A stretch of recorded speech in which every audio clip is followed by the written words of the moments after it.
All right. Yeah, well, let's get ready to go here. If you don't know me, I'm John Racanelli. I'm a member with the Chicago SABR chapter, and we are absolutely thrilled today to have Bob Dernier with us, Gold Glove outfielder, Phillies and Cubs. Just before we get started, if you haven't done this already, please mute your microphone. That way we'll have as little interference and background noise throughout the chat as possible. If you have any questions throughout the event, please post them in the chat. I'll try and get to as many as possible. If you have one that can wait till the end and you'd like to ask him directly, if we have some time, we can try and do that too. He said he'd be happy to answer some of those questions. Also, if you have questions at the end, also kind of just raise your hand if you can. So, but without further ado, you know him as a center fielder with the Phillies and Cubs.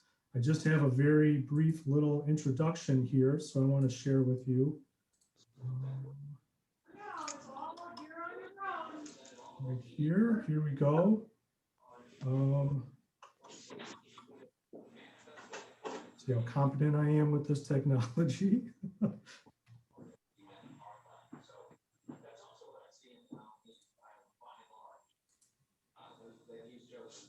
All right, here we go. Bobby Dernier, thank you so much for agreeing to do this and sharing the afternoon with us. Probably, I know you said you're planning to golf tomorrow, but hopefully it didn't pull you away from a tee time this afternoon. But looks like a nice sunny day here in Chicago. I don't know how the weather is in Kansas City. How's it looking out there? No, happy to join you. And but in all honesty, if I wasn't with you, I would probably be out there. It's about 65 so degrees here. A nice day, but it's also a good day to hang out with your wife. And I'm doing that very thing. Perfect. Very nice. Just to kind of start off, thought we would go through some of your career highlights. You'll see here on the side, 84 Topps baseball card. Before we get started, I don't know if anybody in the chat takes a look at that and kind of knows what the significance is of what's shown in the picture, both the action pose and the pose down in the little corner there. But we'll get to that a little bit later. Bobby started in the Phillies system, 1978. 1979, he was the Carolina League MVP with the Pilots.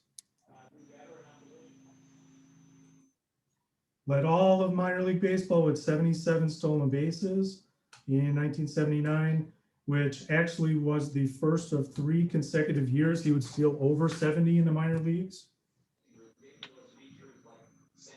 Made his MLB debut September 7th, 1980. Pinch ran for, do you remember who? Pete Rose. It was Pete Rose. And you promptly stole second base after getting there. Singled in your first career at bat, September 14th, 1980. And with your call-ups, 1980 and 81 with the Phillies, went 7 for 11 and had 3 stolen bases. I figure you probably thought, oh, this is pretty easy, huh, to start? You could say I was happy to be there.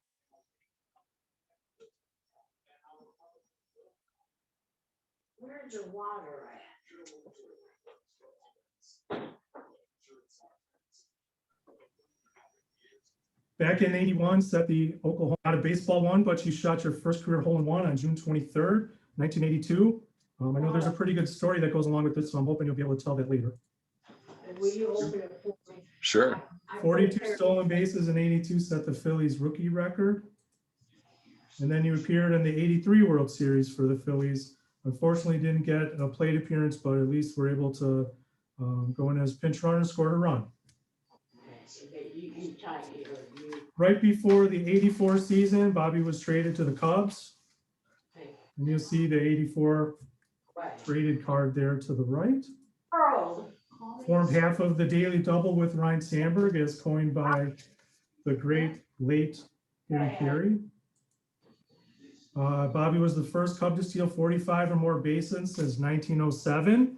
Johnny Evers, way back when. Bobby hit the first postseason home run for the Cubs since 1945. It's actually Phil Cavarretta that did that in the first game of the 1945 World Series. Was awarded the outfield Gold Glove for the Cubs in 1984. Bobby was actually the first Cub to be awarded a Gold Glove. Since then, Andre Dawson and Jason Hayward have gotten them, but Bobby's still the only center fielder to do it. Finished 17th in MVP voting in 1984. His stolen base percentage, he was 27 and was only caught twice in 86 at 93.1, still a Cubs record for percentage. In 87, hit a career high 317 with 8 home runs. Hit a walk-off home run off John Franco, May 21st, 1987. And his final career home run was an exciting walk-off inside the park home run that he hit well with Philadelphia, May 15th, 1989. But looks like one thing I left off this list, I just was doing a little research before we got going here. It looks like you faced 12 Hall of Fame pitchers in your career, and it hits off of every single one except one. You remember who that might be? I blanked you, 7 at bats. I'm going to guess it was probably lefty. It was former teammate Steve Carlson. You got it. Yeah. He also taught me a lot about hitting. I'll may touch on that later. Okay, cool. Interestingly enough, a pitcher, you know. So at this point, Bobby has been elected or inducted into the Raytown High School Hall of Fame. Hit 473 as a senior, All-State. The Reading Phillies Hall of Fame and the Missouri Sports Hall of Fame. But I think what I'd like to do is, if I could indulge, tell a quick story myself. This is from the Cubs Convention 2010. I go every year with my buddy Mike. His dad used to go with us. My sister goes, and these are my 2 boys. In 2010, we were just kind of walking around the hotel on Saturday night through the hallway, and lo and behold, I'm like, oh my God, guys, that's Bobby Dernier. I can't believe this. We walked over to you very politely, Mr. Dernier. Would you mind signing a couple autographs? You were more than happy to do it. Ask the boys about their favorite players. You'll see that Jack's got his Derek Lee shirt on there. And just asked them, hey, you guys play baseball, blah, blah, blah, all kinds of good stuff. We got home from the convention that weekend, and the boys are like, that was so cool. Can you show me something? And those are pre-cell phone days. I didn't have the ability to just dial up YouTube. So I got out the, if you can see this, the Ryne Sandberg game DVD. And I know you played a major role in that game. Hopefully we'll talk about it later. Watched it. And from that point on, every time we went to the Cubs convention, I told them we were going, boys would be like, is Bob Dernier going to be there? And they were always so excited. Every single time we went, we would get in line for you. You would ask them questions, and they would ask you silly questions like, do you like McDonald's? Or do you drink beer? Things like that. So that was just kind of my quick story. You made a quick impression on them that night, being so friendly, and they've carried it with ever since. So I just kind of wanted to say thank you, and I appreciate that. But what I kind of wanted to do is kind of take you back. 1978, Helena Phillies out in Montana. Found a couple of pictures in the newspaper here. One stealing a base or getting back after a pickoff attempt. The other one hitting a home run. It's like you're shaking. Is that the first baseman's or third baseman's hand there? So I don't know. For you Dodger, I'll mention real quick for you Dodger fans, that's none other than Mike Marshall playing first base for their rookie club in Lethbridge, Alberta, Canada. That's right. Also had Steve Sachs, and I think Candy Maldonado might have been on that team as well. So quite a league that particular summer. Sure was. Sounds like it was a lot of fun. Interestingly, did you know you were the first Helena Philly to make the big leagues? No, but I have been able to have the good fortune of returning up there. I think twice. I went in the 90s, and they had me up for like a throw out the first pitch and a little ceremony at the ballpark. And then I think I went up there again in the early mid 2000s, and of course, they were a different affiliate. I think the Milwaukee Brewers, and I don't know who the affiliate may be today, but Helena welcomed us as Phillies in '78. I think that was the first year they had a pro team in Helena, Montana. Okay. But that league, the Pioneer League, has been around for years and years, I think. Yeah, and you know, what's interesting about the Helena Phillies that maybe a lot of people don't know is that you were teammates then with Ryne Sandberg. You played third base, he played shortstop on the infield. I don't know how you felt about being a third baseman in the Philly system in the late 70s. Your job at the major league level was probably blocked a little bit, maybe by a guy named Mike Schmidt. Well, in all honesty, what happened in that situation, I was in spring training in '78. That was my first experience as a Philly. I signed in August the previous fall, and then so it was too late to play in that summer. So I went to spring training, and I broke camp with the Spartanburg team, which was a low A team in the Western Carolina League. I played the first half down there so miserably at shortstop that my manager, Ron Clark, who later became my manager a couple of other years in the minor leagues and a very significant mentor in my career, but he literally asked me in June of '78 if I could do anything else. And I said, yeah, I can play second base. I made like 30 errors in 24 games or something. And I was hitting like $150. And I said, yeah, I can play second base. And he said, no, I mean like construction or something, because this isn't going to work out unless you make some changes. So, and he did mention, he mentioned Larry Rojas, who was the manager up there in Helena. He said, you're going to work with Larry and you're going to play some third base in the beginning. But we also have in mind possibly center field. And I was like, wow, that would have been a huge change to me, having played infield my whole life at that particular time. So I didn't really have any reservations about third base. At that time, I was thinking more about, can I even survive professionally as an infielder? And then secondly, what's this center field stuff, you know? Well, you seem to do okay. It worked out all right then, right? Oh, no doubt. They had tremendous foresight and wisdom there that I certainly didn't have at 21 years old. Yeah, so it looks like at the end of the year, the local pizza place held an MVP. And this is one of the earliest pictures I could find. It looks like you've got yourself down there. You see Rhino on the end. Ed Hearn in the middle is actually the guy that won the contest here.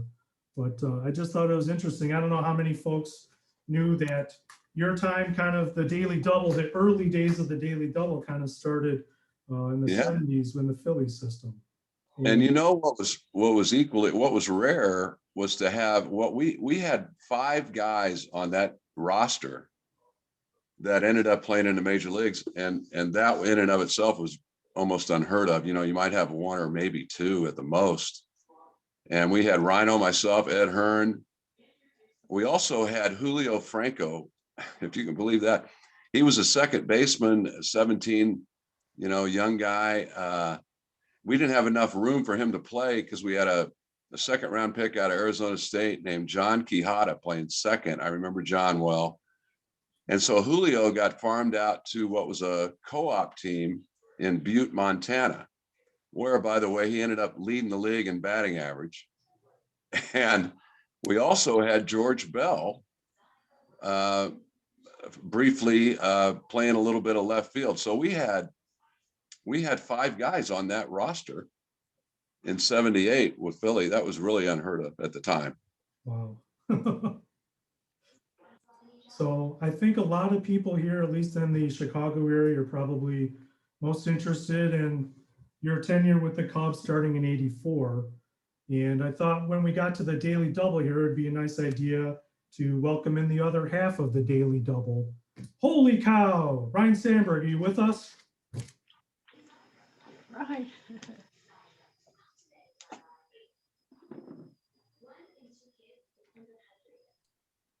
What's going on? Wow, that's perfect. You guys hear me?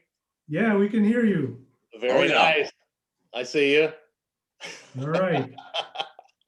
How about those little flashback in the Zulia uni right there? I like that. Yeah, what do you think? This is 1980, 1981.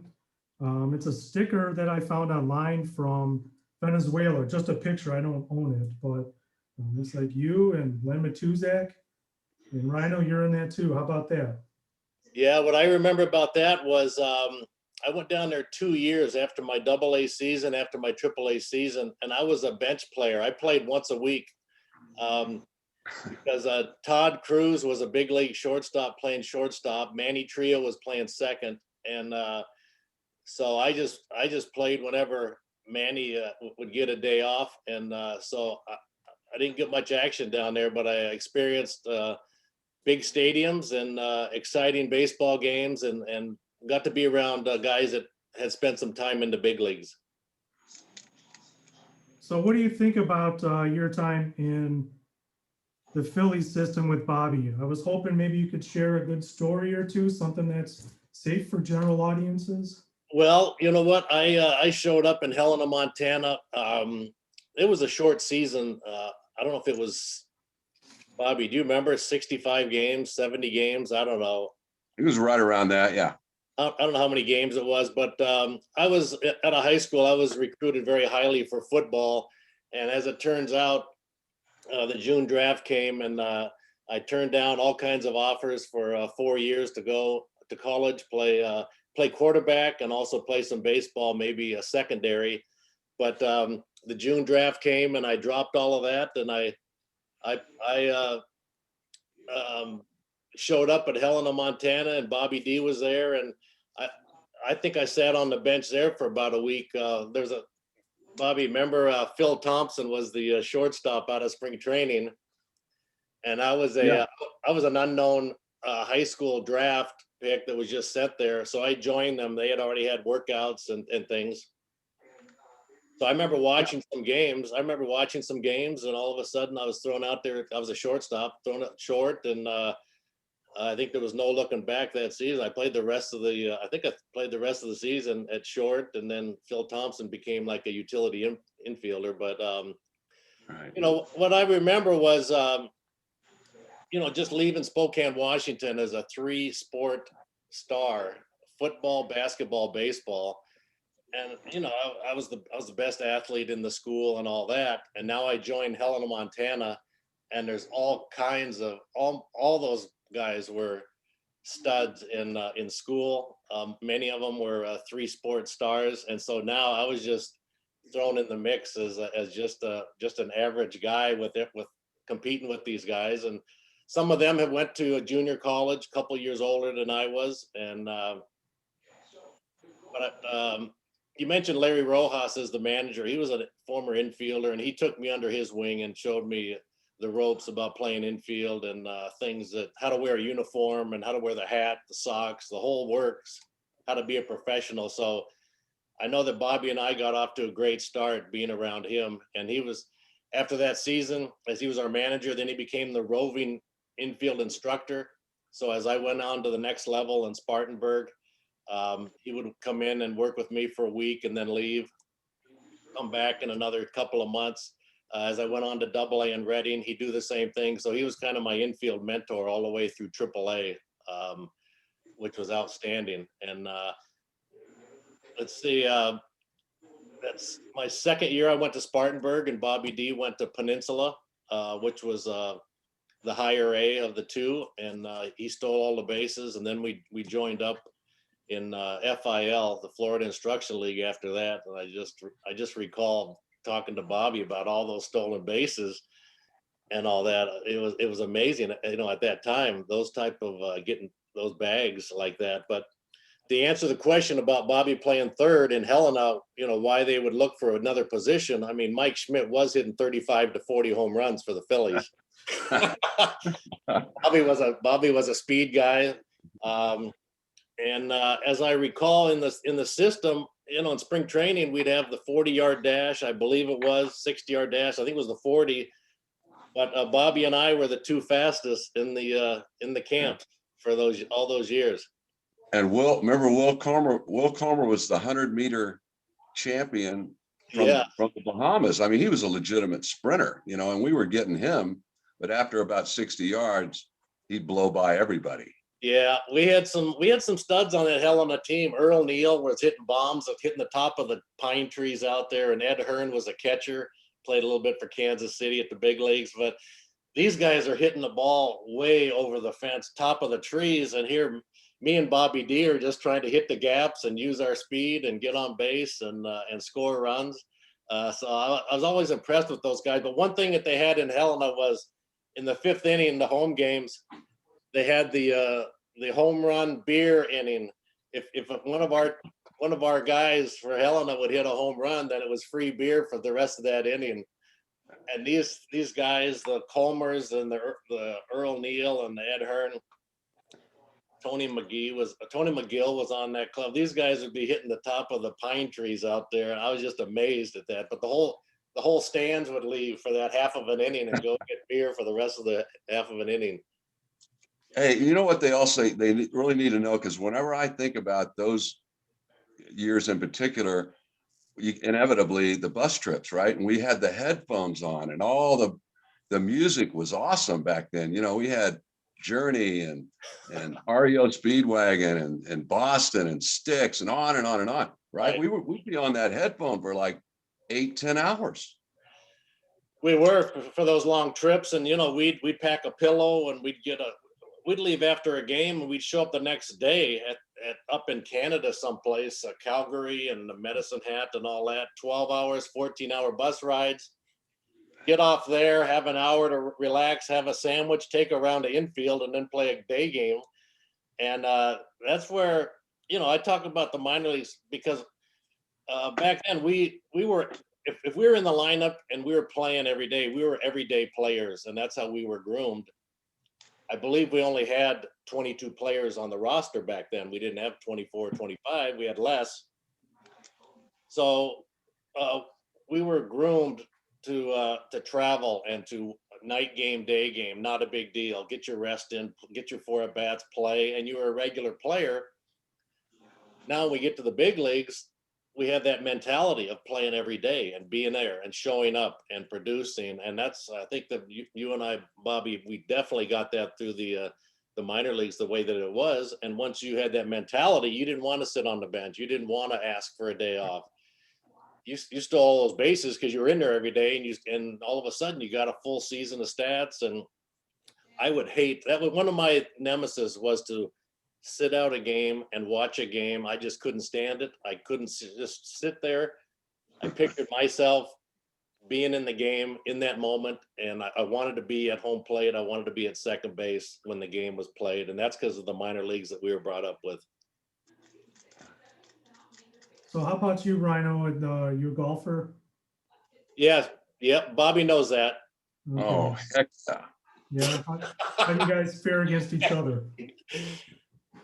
Yeah, he's supposed to give me 3 aside, but he always offers me 1 aside, and then with the advice to play better. That's right. He tells me his handicap. I tell him mine. I say, he says, okay, 3 aside or 4 aside. I said, no, you get 1 aside. He goes, why is that? That's not fair. You just got to play better. That's all. Yeah, and I wasn't born yesterday. I don't want to give money away out there. You know, he's got to step up his game. He's got a hole-in-one and all that other stuff.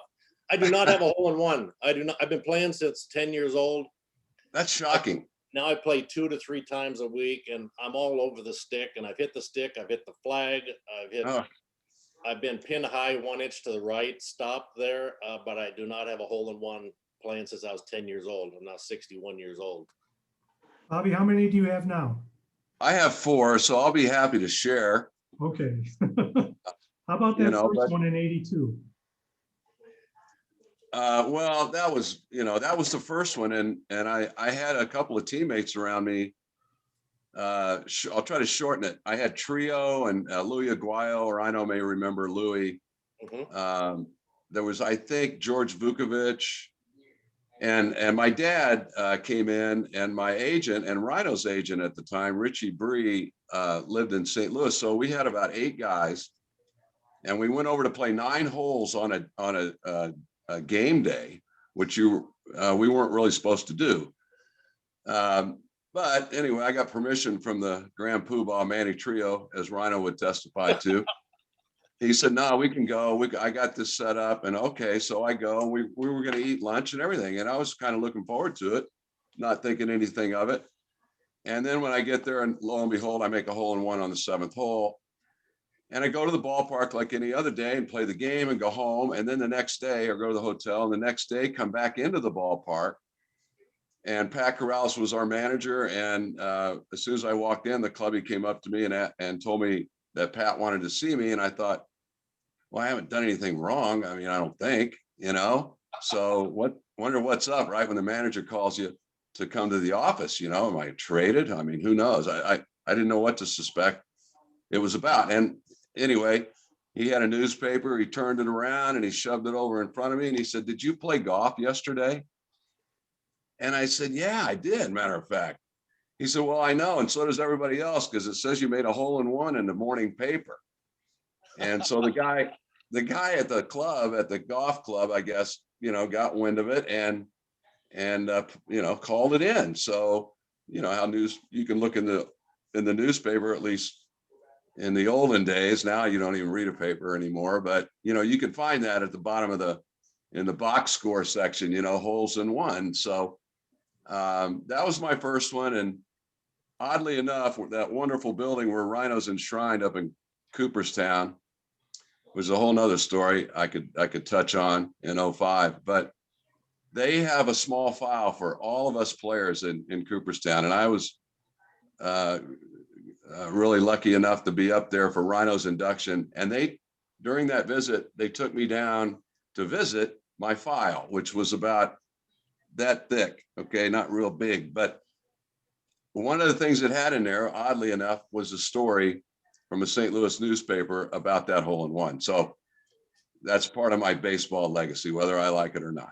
So you have one Bobby D, you have one in Cooperstown? I don't have a hole in one there, no. Oh, okay. So where were your other ones at?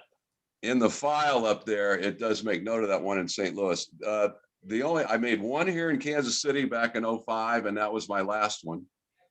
And then the other 2 were out elsewhere, one in Pittsburgh, Kansas, and one in the Bahamas, or pardon me, in Bermuda. I made one in Bermuda. And so I've been lucky enough to make 4, but I'm shocked that you haven't made one yet. So you're really due, bro. Okay. Well, not only that, but the group that I play with some, my wife plays, and we play some couples, and I'll always play with the guys, but with the couple that I play with and my wife has one. She's been playing for 5 years. Margaret has one. Wow. One. The gentleman that I play with, Mickey, he has 4, and then his wife has 2. And here I'm the oddball that's been playing forever, and I have 0. So, of course, it doesn't help when every time I get up there and they, this could be it, Yeah. Get the video. Yeah. Get the video out, which is the biggest jinx that you could even have. But just to go back what Bobby was saying there for the guys listening, it was kind of taboo to do some extra activities on the day of a game, just in the fact that going out and playing golf, and then what if he plays that night and makes an error and goes 0 for 4, and then the next day, here's the golf. The baseball people, the older people, the older generation, the managers, the coach would be all over you. Maybe some of the veterans all over you. Where's your priorities? Playing golf and then base. And now today, I mean, I bet half of the guys would play golf early in the morning, go take a nap, and then play, and it's not a big deal. So, but that was very old school mentality back then. We actually did play a lot on off days take our clubs or rent clubs. When we had off days on the West Coast or whatever, we had some great golf trips on off days. Well, you know what they did to me? I'm sorry, go ahead, John. I was just going to ask, do you ever feel like swinging a golf club screwed up your baseball swing, or 2 different things? No, 2 completely different things, but we didn't play during the season. I mean, that was just we just didn't. Maybe once or twice, you know, occasionally. But and one finishing note on that, when I left Pat Corralis's office, that he sent me out with a $200 fine. He said, you know, I got to fine you a couple $100, you know. And so, okay, fine. And so I go out for batting practice, and I'm in the first group, and I had Rose and Matthews and Schmitty, you know, and I'm jumping in first, and Rhino knows that sometimes I didn't always count well, maybe with the swings, but all the time.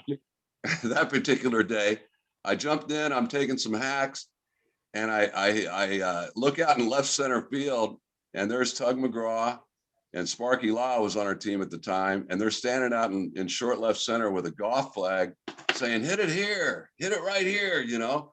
And so everybody laughing and busting up, and Corrales, when we came inside, he came up to me and said, hey, never mind about that $200. You know, it became such a, you know, funny element of the day. Everybody got wind of it, except me, you know, until I got to the locker room. It was like everybody knew. They had read the paper at breakfast or whatever, and the word was out. You know, I made a hole in one. What's this kid think he, you know, who does he think he is? Nicholas, or, you know, he's hitting 310. He's, you know, he's off to a good start, but so what, you know?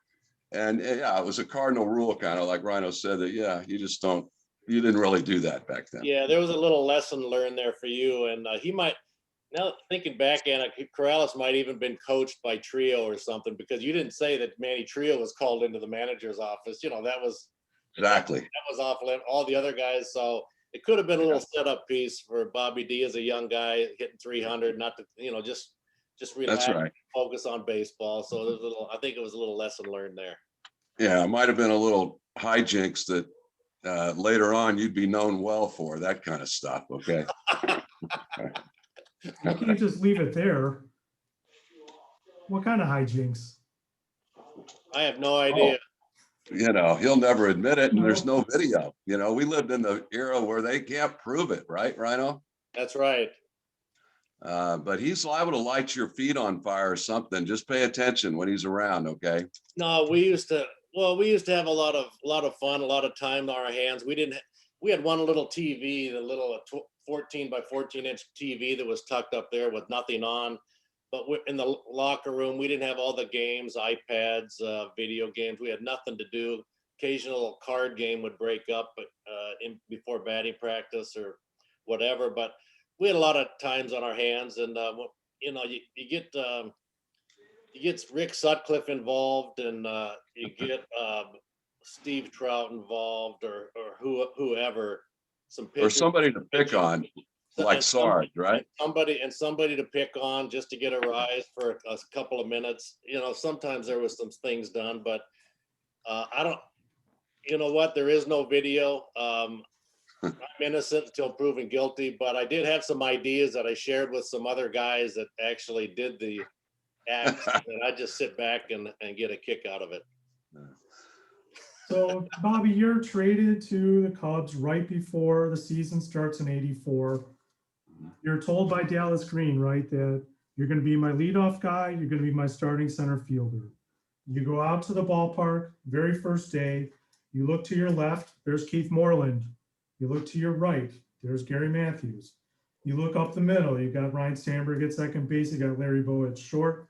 There's probably several times that season where you've got Dick Ruthven or Warren Brewster, or Dickie Knowles on the mound. That's all Philadelphia guys that you must have known. Did it help going over to the club like that, knowing so many of the guys already, to help you get acclimated to the new surroundings? Oh, no question. I mean, I knew when I got word of the trade in Clearwater, Florida, late that spring, I knew my days were numbered in Philly. I wasn't going to, they didn't look at me as an everyday player anymore. They kind of had given up on me as a prospect. But I had gone through some weird stuff with the switch hitting opportunities, and I was kind of in my head still coming off that '83 season, and the thoughts of the switch hitting stuff. And once I shook that off, and I said, well, I want to get back to what I do naturally. And then when I found out about the trade, I remember Gary coming up to me and saying, You know, we're not playing that lovable loser stuff. We expect to win, and that's not going to change because we go over here. And I agreed. I mean, I wasn't thinking any other way either. But I also knew, and Gary did too, to a certain degree. These cats over there, I mean, there's not a bunch of no names. Okay, those guys can play. Now we fit in perfect, but once you know, I think you have to realize the Phillies at that time, from the time Rhino and I signed, they were winning. You know, they expected to win every year, and we knew that as young players, that Trio was there and Gary Maddox was there. You know, these guys were, you know, they were perennial all-star, Gold Glove winning type players, and I wouldn't have had it any other way. I don't think Rhino would have either. I think that helped motivate us when we got our opportunity in Chicago. Then it was second nature to go out there and perform or not. And, you know, we weren't afraid. So I certainly thought right away, I'm right where I belong.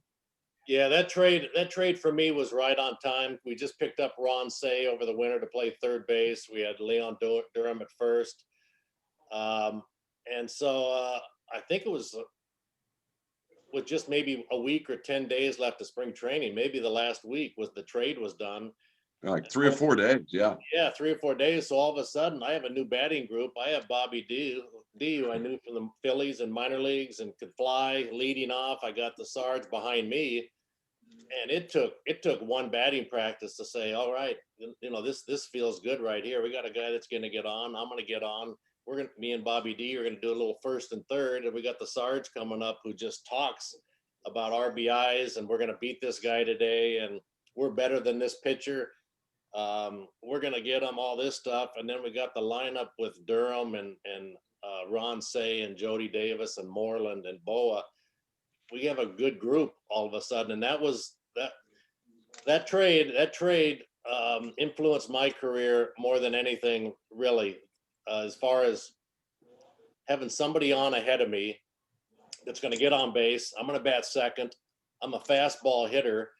Bobby D's a threat to steal. He's on base all the time. I'm getting fastballs. And now me and Bobby D are just playing games. If we're hitting and running, if I'm going to square around and fake and let him steal a base, and now I'm going to try and go to right field and get him over to third, maybe get him in. Next time he gets on, we do our own hit and run. We had the freedom to put on our own hit and runs if we had the feel for it. So I had assigned to him, hey, let's hit and run. And I was hitting and running to get a base hit into first and third of them. And then we got Sarge and the RBI guys coming up. So that was our game. We took pride in it. That was our jobs. And then the other guys were to drive us in, but we had fun with that. It allowed me to get the fastballs I wanted to hit. I got my RBIs. If I hit a double with Bobby on first, it's a run scored, and then I'm in scoring position. Then I get my runs scored.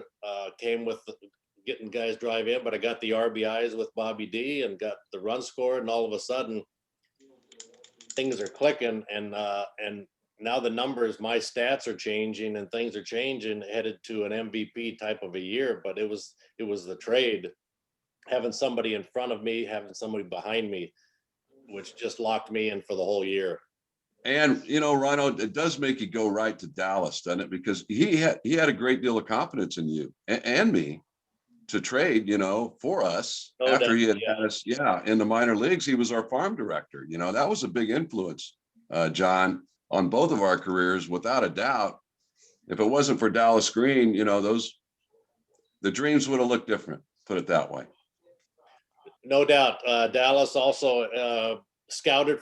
He sent the scouts out to see me play in high school. He had me sign, really talked me into it. And then as a minor leaguer, just having a good AAA season, to be traded to the Cubs, where Dallas just took the GM job. I had to go and earn it and earn my spring training and earn my spot, but he gave me the opportunity. And that's all that you can ask for when you sign a minor league contract or sign to be a professional athlete, to have an opportunity to break into the major leagues. That's all you can ask for. And then it's up to you.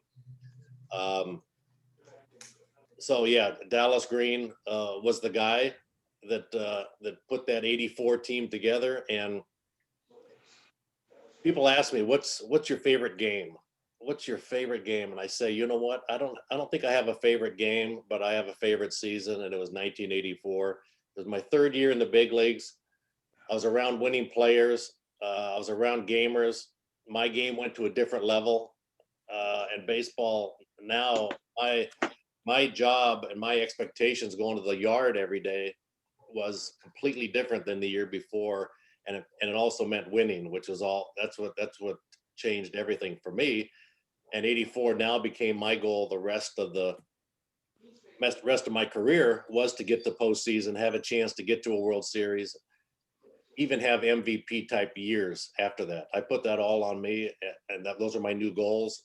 And I loved it so much. But to see the fans come out all of a sudden, because I was there in 82 and 83, and the fans were not there. The fans were not waiting for us at Dodger Stadium. They weren't waiting for us at the Astrodome, Montreal. But in 84, they were waiting for us at the hotel. They were packed above our dugout, and the Cubs fans came out of the woodwork, and there was nothing better than that either. So when you mentioned specific ball games, I would reckon, Rhino, that you hear about the Sandberg game quite often. But I think that people probably forget that it's Bobby D that gave you the opportunity to hit that second home run, right? So you set the stage. It's the bottom of the 10th. You're down now by 2. Bruce Suter's still in the game. 2 outs. Bobby D coaxes a walk. You get up, hit that second home run. And I know it's called the Sandberg game, and I'm sure you have great memories of it, but Bobby was 3 for 5, scored 4 runs, knocked in a couple. Do you have any kind of idea what you would call the Dernier game? Do you have something that sticks in mind for him? I don't know, potentially that game. I mean, you're right on, because like I just said, with Bobby drawing that walk, and now the tying run come to home plate, that was his job, was to have the tying run come to home plate. He drew a walk. He was very patient up there. And now he's on first base. And I know that Bruce Suter would pay a little attention to him. He was in the stretch. I know that he's looking over there. That makes a difference. And that made a difference in what pitch I got in my mind. Just that distraction rather than well, I wouldn't have had a chance otherwise if Bobby wouldn't have gone on. But I know that he was thinking that Bobby was a threat to steal, and pitchers didn't just give up stolen bases back then. So he fell behind in the count. And at that point, that was where I wanted to do some damage against a guy like Bruce Suter. You want to get him before he gets you. So he's got to throw the ball. He's got to throw strikes early on, and then once he has 2 strikes, it's all bets are off. The game's over, because now it's a ball that's in the strike zone, and it's a ball. It looked good, but by the time you swung, it was a bad pitch. But the fact that Bobby drew that walk, he needed to throw a strike, and that was the pitch that I was looking for. And how about you, Bobby? Do you have a game that you think you would consider your favorite game or your best game? Well, look, I really enjoyed the role I got to play. Being the leadoff hitter was a natural thing for me from the time I was 7 years old. I was always one of the smallest, if not the smallest player on the team, that fit kind of that leadoff kind of look. I was kind of a feisty player. Obviously I could run right from the get-go, so I did that. And I took to that kind of mentality that, I wanted to be that guy that kind of irritated. I wasn't going to MVP the league, but I could be a guy who irritates, the opponent enough to where, the MVP candidates I have on my team behind me are going to wear you out if I'm on base. And so that was kind of the way I looked at it. If they're worrying about me, they're making a big mistake. And I told people, back then, I remember I'd get that question about Sandberg. They'd say, well, did you know all along, he was this good and this and that? I said, hey, it's one of the biggest mistakes you can make right now is to underestimate Ryne Sandberg. Okay. He has a mentality that's tunnel vision. He was focused and always was talented. Everybody could see that. My mom could tell you that, but he had the concentration level and the desire that you can't really read. That's an old adage in coaching all along. You can't really read a guy's brain or heart until you're around him for a while. And obviously I knew that because I had played with him, a number of years before 84. So did it surprise me? No, not one little bit. But I also kind of expected him to blossom or to be as good a player as I knew he was. Once I became his teammate again in 84, I thought, we have a job to do. This is our time to shine.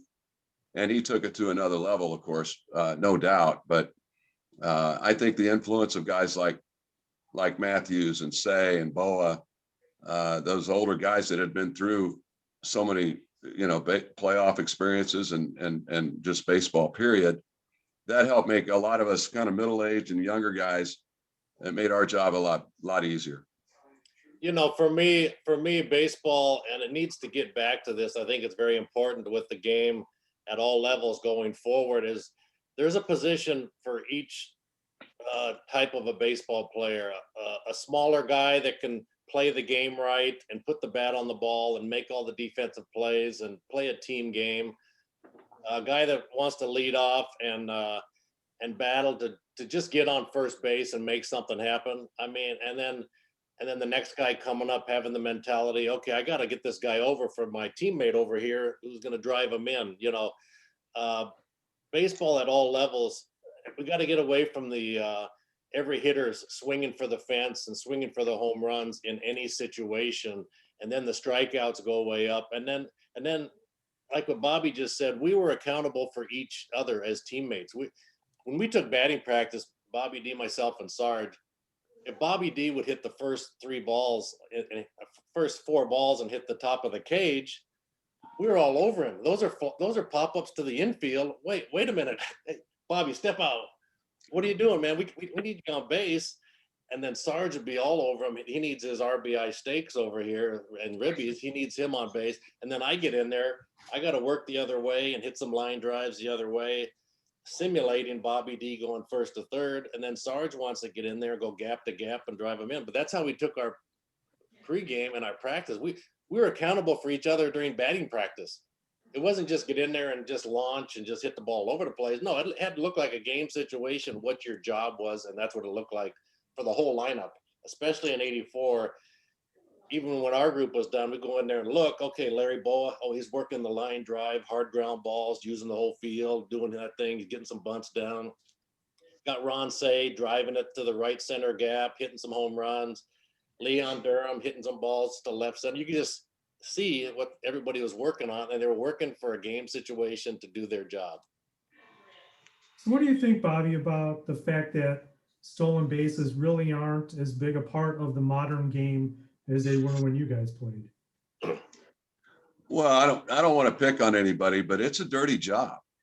To borrow a line from, I think it's Mike Rowe, it's kind of it's an extra thing that you do. It's not, obviously if you can hit enough doubles, you're in scoring position a lot, or triples. But, if you hit an abundance of singles and you don't run real well, it can be, that's good. I mean, but it's kind of just so in some ways. But if you can, you can get an abundance of singles and enough doubles and triples, plus you can steal some bases, then now you're creating a lot of value that separates you. And I think Rhino might reflect on this. Back then, there's two things that really get you noticed. You have a great arm, or you have power.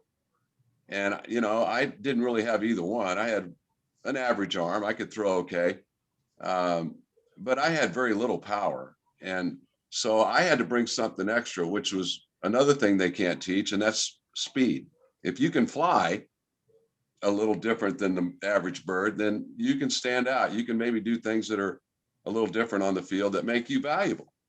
So I think that was what the thinking was back then, more so that, and today, I think maybe we've lost a little of that. I'd agree with Rhino in that you fall in love with, hitting the ball out of the ballpark. I understand why. The guys are in the gym.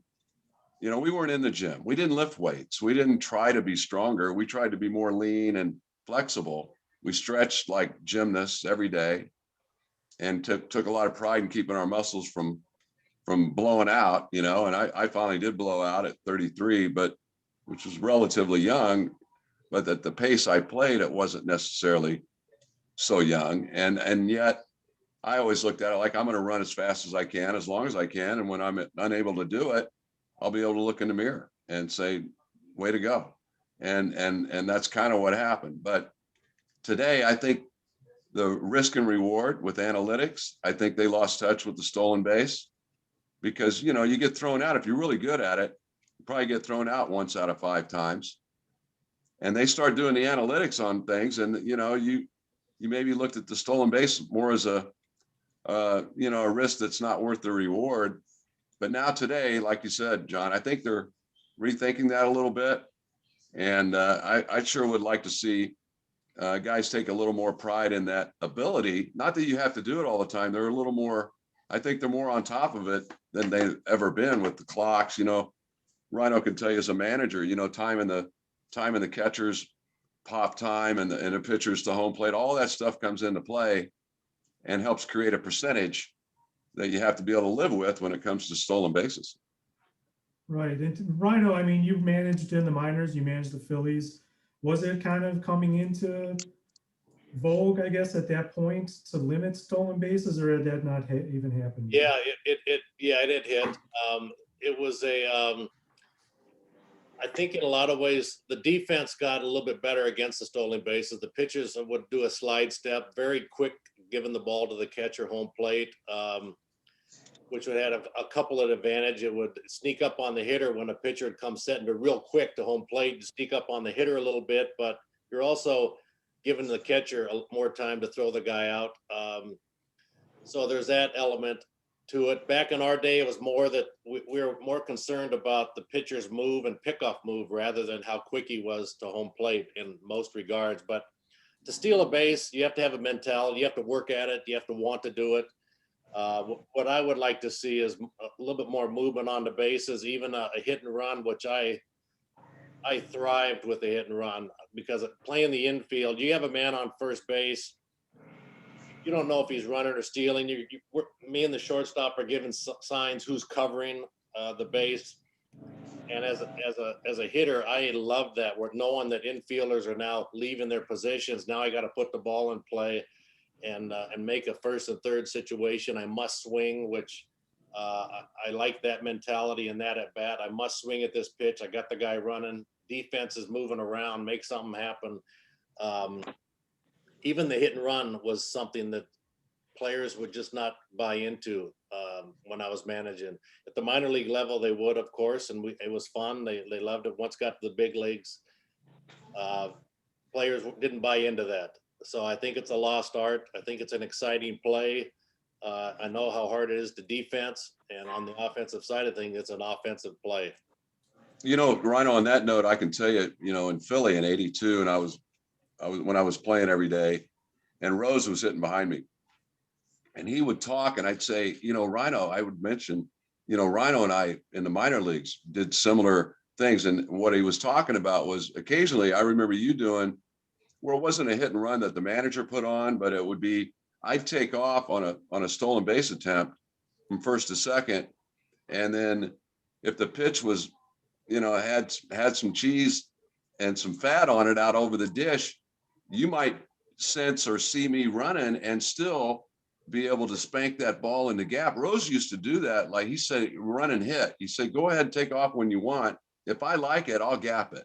Right. And so, you know, you did some of that, you know, that was kind of a natural thing though, right? Between you and I, that was a natural thing. I wanted you to run every time that you could. And then there was times where there was nothing on, but if I'd see you take off, if it's a ball down the middle, I'm hitting and you're running. That was the best of all worlds, because it could be a slider in the dirt. And all of a sudden I see a slider in the dirt. Well, that's an easy take for me. And you got the bag.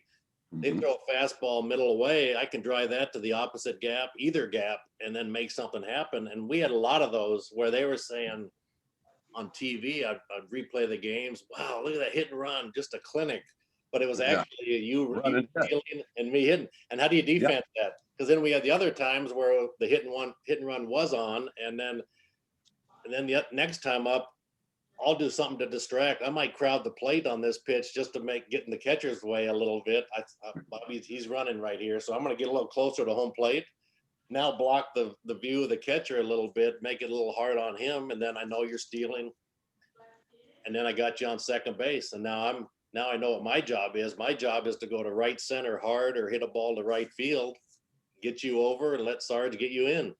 See, getting the edge, and that stuff. I remember giggling about it a little bit. We didn't talk about it a lot, really. It was more like yeah, we're going to do this, or we did that, and we're going to do it again. And it was more like they can't stop it. I mean, that's how we treated it in the dugout.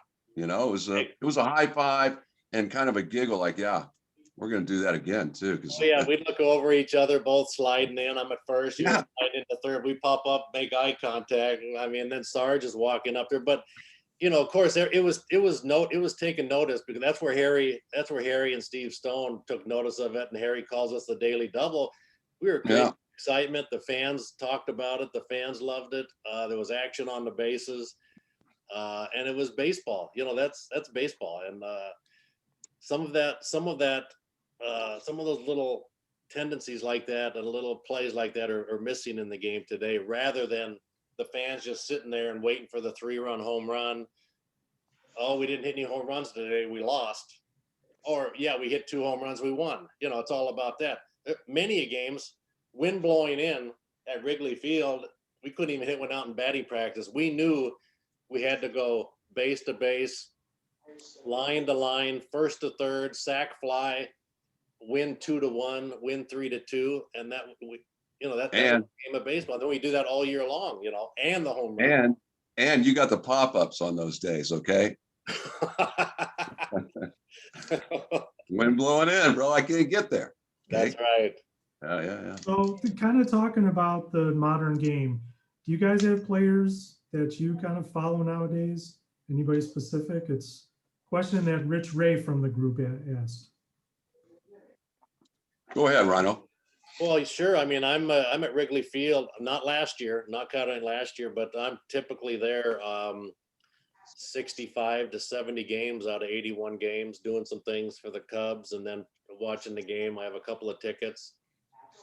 So I've been following the Cubs. I mean, when you talk about Javi Baez and Rizzo, for instance, those two guys, I think Wilson Contreras is going to have a big year this year. Really feeling comfortable receiving the ball. He's getting some credit for getting some pitches behind home plate, and I think he's going to have a breakout year. But Javi Baez and Anthony Rizzo, they show up every day. They play the game the right way. You'll see when there's a man on second base and no outs, you'll see Anthony Rizzo get out and hook a ball, hit a ground ball. He might get a base hit through the 4-hole, but he will get the guy over. Javi Baez will lay down a perfect bunt down the third base line to get the guy over, or he'll take a shot at right field, play the game the right way. And those two guys for me, and along with the defense and the base running, both are excellent base runners, heads up. Javi's got some speed to him. Anthony Rizzo doesn't have the speed, but he has the head on his shoulders, very heads up runner. Those two guys, the past 5 years, I've enjoyed watching on a daily basis and really follow them. Javi Baez, what he does on the bases are incredible. His tags at second base is the best I've ever seen. Even bad throws from the catcher in the quick and make the tag, the best I've seen. He's got a good arm, but he just has a knack for baseball. Both those guys are baseball players, and they're fun to watch. Yeah, I'd second that. I mean, I start my team with, I think when you start a baseball team, if I was Theo or Dallas, first of all, I guess, Rhino, you got to manage. But second, I got to have a big, sweaty, left-handed cat in the middle of my lineup. And then I'll build in front of him and behind him. And Rizzo, he fits that bill about as good as anybody. Jim Thome, I used to love to watch in years after I was done playing, among others. But Rizzo, Javi, he brings all that. I don't know what fan wouldn't love watching Javi Baez, all the flair that he has, but the 5-tool talent, going without mentioning. But then the other guy I want to mention, he's been a little bit of a turbulent sea for him maybe at times, but I sure have admired Jason Hayward over the years that he's been there, and the defense he brings, and the Yeah, everyday. Yeah, he's the leader of the clubhouse. He's the leader. He's got a. I've been around him in spring training. I've heard him talk in hitters meetings, base running meetings, and he's right on. He's right on the money. He speaks the language that we talk about, and he's a guy that speaks very well of the game. He wears the Cub uniform and the Cub logo very good. He huge part of the 2016 World Series, no doubt about it. Class act all the way around. Hey, can I ask a quick question, John, before we move on to the next thing? Sure, of course. I got to ask him. He kind of inspired me to, to build this little weak chin strap beard I got, but he shaved his stuff. I noticed you got the full gig going. Rhino, what happened to the beard? I had the COVID beard for about 10 months, but finally, I don't know. I think it started bothering me on the golf course in the fall last year, and I had to take it down. I was just spending too much time on it. Okay, just checking, just wondering. It's definitely the salt and pepper look like you got working there. Oh, no doubt. I've kept making it a little smaller. Maybe I'll get rid of it. I'll check with Stacy and let her make the final. Yeah, I mix it up a little bit. There's some weeks where I'll just shave and then I'll just stop and say, oh, that's enough, and then I'll have one for a week and then gone. Go that route. Because we never grew anything, right? I mean, when we were younger, nobody had a mustache or a beard. At least no, we did. Other guys did. I mean, but not, no, hardly. Today, everybody's got a beard. I don't know if I could play. That's true. Yeah. You guys kind of talked a little bit about some of the 2016 Cubs. So Bill Perch has a question. Bobby, we kind of actually have talked about this a little bit when we were getting prepared, but a little bit different. Who do you think wins a 7-game series between the 84 Cubs and the 2016 Cubs if you guys played head to head at your primes? Well, there's no flinching there. Be happy to play them in some kind of fantasy kind of way, and I'll take our club against anybody. But I'm a little biased. I'm going to admit that, no doubt. Yeah, that's an excellent question. I would have to go with the 84 Cubs as well. But, what I admired about and what I said about the 2016 Cub team when I was asked about it or whatever, I said, you know what? They got the right guys together for that year to get it done, because it takes a special group to win a World Series. Very hard to do. It's hard to go back to back. It's hard to duplicate and do it year after year. But that was a special group they put together. Theo Epstein set the tone and put together the team that, that's what it took for the Cubs to win a World Series, was that group of guys, that manager, that coaching staff. And Bobby, it goes down to the trainer. It goes down. It's so special. It goes down to every last guy. Not only the 25 guys on the roster, but they had 3 or 4 guys come up and contribute. So it was probably 20. I will say this. I'll say they're better because they won. They won the whole thing. There's no doubt. But up until then, up until that, I pound for pound, I think a lot of Cubs teams, at least 07, 08, I know when we were coaching, and those teams that Lou had, or the team in 98 that you were around in 89, and they were good teams.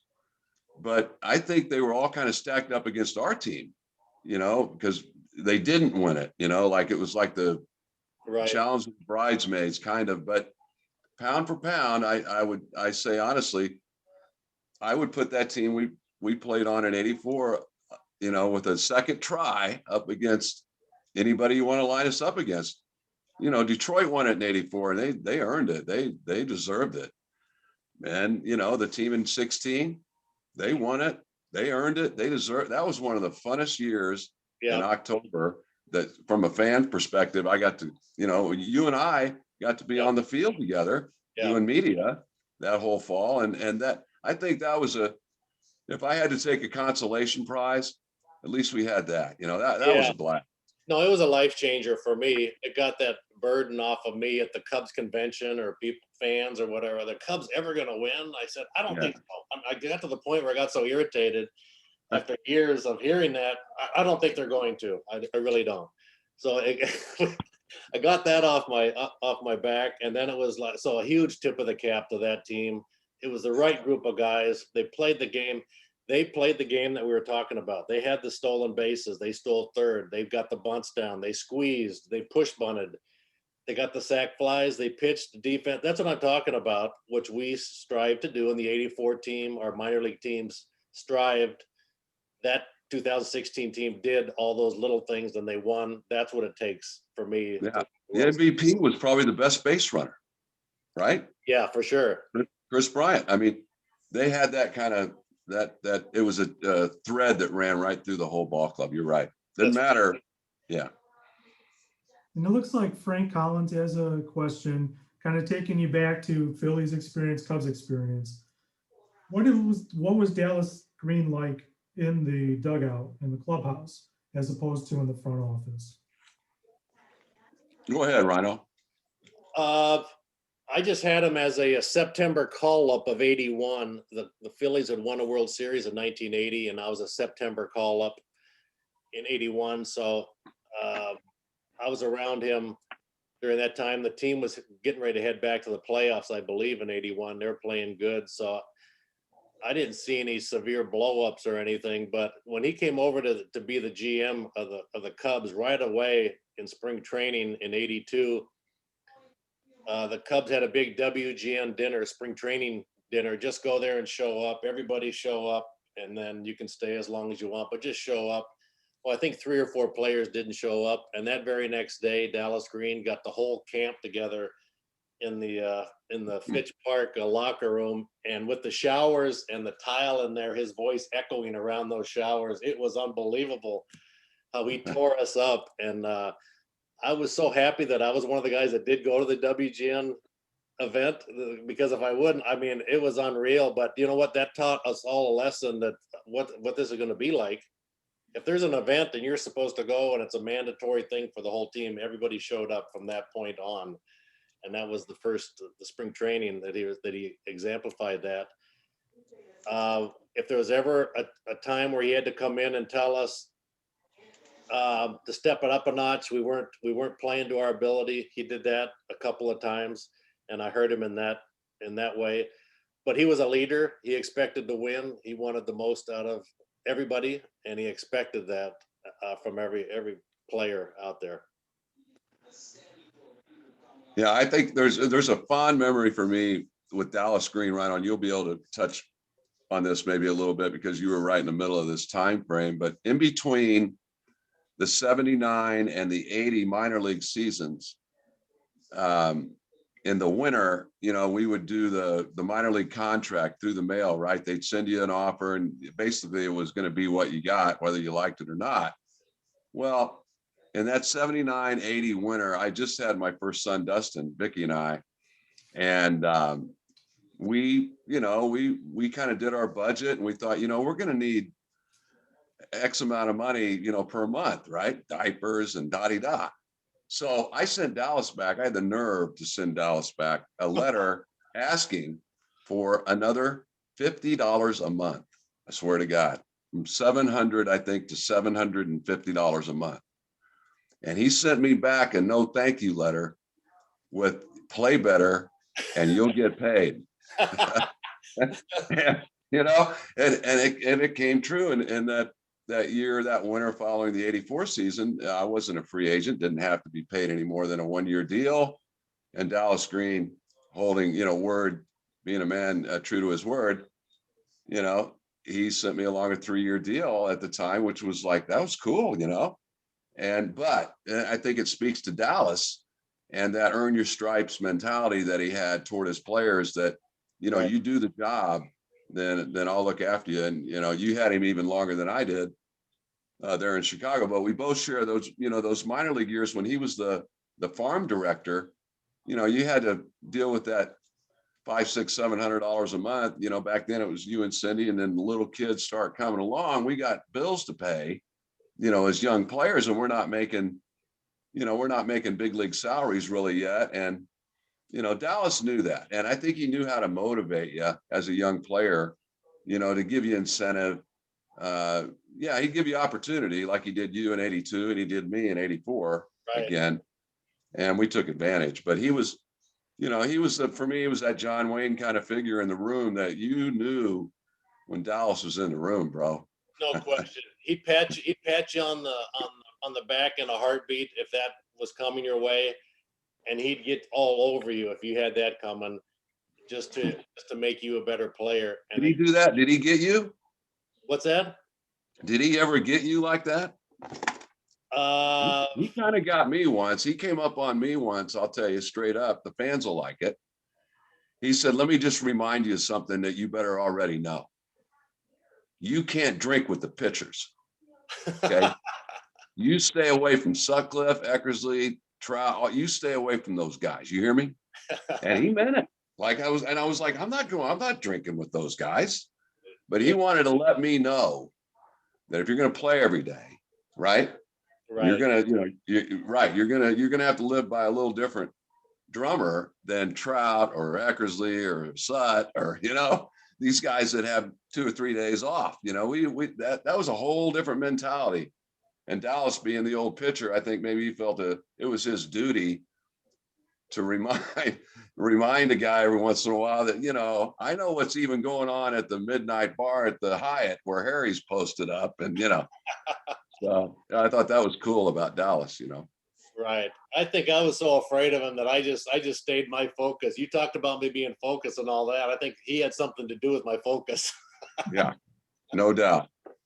So our resident Dodgers fan, Jason Schwartz, wanted to ask about a couple of Dodgers that came over to the Cubs. Both of these guys we've lost in the last couple of years, Billy Buckner and Jay Johnstone. Do you have any stories or memories of each of those guys that you're teammates with on the Cubs? You know what? For me, Billy Buck, when I came in 82 as a young player and made the Cubs team, I hit in the same group with Billy Buck. I was batting second, if not a little bit of first, but then Billy Buck was batting third. He'd won a batting title or two, but he was, for me at 22 years old, to take a batting practice with him for 2 straight years in the same group and just watch the line drives, watch the ball come off the bat in batting practice, his preparation,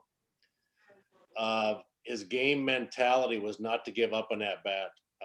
Very similar to Pete Rose. If Billy Buck had 3 hits and he made that last out, he'd be so mad after that last out. He went 3 for 4 that, he wanted to get a hit every at-bat. And that mentality for me, and just watching his pregame preparation was just a treat. He was the first real big league hitter that I was really around for a full season, my rookie season, and then following the next year. And I just watched, I listened to him. I watched he was real good about knowing the pitcher and having his own scouting report way before scouting reports were even out there. In 82, 83, 84, the scouting reports were by players talking to players. Hey, this is what this guy's going to do to us today. It was just talking like that. We didn't have a whole stack of 18, 20 pages of scouting reports, and Buck was really good about that. Jay Johnstone came over. He was part of the 84 team. He was just a clutch left-handed hitter, classic veteran guy off of the bench, did a great job. I do remember coming down the stretch in 84 with about a week to go, maybe 2 weeks to go. All of a sudden, the game would be over at Wrigley Field. We'd be coming down through to go to the locker room, and there's a little batting tunnel in there. Jay Johnstone had a little studio. He was doing a post-game wrap-up, being from LA and being Hollywood. He was doing a post-game wrap-up, and this is what happened in the game. And he had his own light system in there. And we're just walking down. We just shook hands coming down. He's already doing the post-game. He had some deal that he did, and he was going over the club and all that. So he's a little bit of a wheeler dealer type of a guy, and he liked that show business thing. He kind of brought a little bit of that to our club. He did. And just, staying on that note, JJ, he always made me smile because he always had something going on, some kind of scheme or something that he wanted to tell you about. And even up to the days going into like Cubs conventions of recent past, Yeah, he always had something going on. Yeah, he'd have a bunch of items for auction or whatever. I think we actually gave him the nickname Monty Hall that year in 84 because he always had, let's make a deal. He always had a deal going, something going on. Oh, yeah. Yeah. It was like, it was like, you know, tell them what they won, Bob, a new car from Jay Johnstone, you know, it was just always something. Yeah. And he's liable to be on a phone, you know, back then there was no cell phone. Yeah, he was So on the phone. he knew where every payphone in every stadium was. I mean, literally, like he'd go to a payphone that there was somebody on it, no problem. He knows where the other four are, you know, and whether he was, I don't know what all he was up to, but he was a joy, and people fail to remember too how great a player he was back, you know, throughout his career, Philadelphia, the Dodgers. He was, oh my, he was a hell of a player. Yeah. Classic. And him along with Richie Hebner were our two guys, veteran, you know, hitters off the bench, along with Thad Bosley and Cotto and Woods. And but we had those two guys, Hebner and Johnstone, who were Right. They were long in the tooth and long in success. They both they were tremendous. And now Buck, you know, you played with him longer. I just had a couple of months there in '84 before he was traded for Eck. But I think I got to know Buck as well as I was going to over the last 2 or 3 years of his life. He would come down to spring training. You know, you come by and visit, and we'd run into each other somehow down there in Fergie, and we'd be signing autographs out there in left field for Fergie's foundation. And Buck was there, you know, and we watched him kind of climb down the stairs with dementia, and it was sad. And yet I found the joy in it because he made you, you know, he said, Bobby says, you know, I feel comfortable with you guys. He had a hard time the last part of the journey being around a lot of people because of the obvious, but he said, you know, I'm comfortable here. This is where I want to be, you know. And the way he described it was, he said, you know, I'm somewhat of a prisoner inside my own body, but I'm still here, you know. It was really a sad time, yet it was joyful. He was only 70, as we know, but what a great teammate, and just you know, Jody, his wife, and a great family, and a wonderful person, Bill Buckner. He was a gamer. He was a gamer. Yeah. Stepped out every at bat. Hall of Famer. You know, Hall of Famer, if I'm voting, pal, 2,800 hits or whatever total he had. He had 400 walks and 400 doubles. I mean, how do you do that? You know? Yeah, for sure. Yeah, pretty impressive. But maybe they'll think more about guys like that, you know, in the years to come, you know, hopefully the veterans or whatever. That's right. And so it looks like Josh Burstein's got a question. He grew up a Mets fan and just wanted to know if you guys had any specific memories about the '84 Mets. Oh, yeah. You want to start, Rhino? We wore their ass out. I mean, they were a great team. Yeah, between the Mets and the Cardinals, I mean, it was tremendous, the rivalries going on. And of course, the Cubs history with the Mets and the '69 team with the Black Cat running out there in bad luck, and the Mets overtaking the Cubs, leading with 12 games with, I don't know, 4 or 5 weeks to go, whatever it was.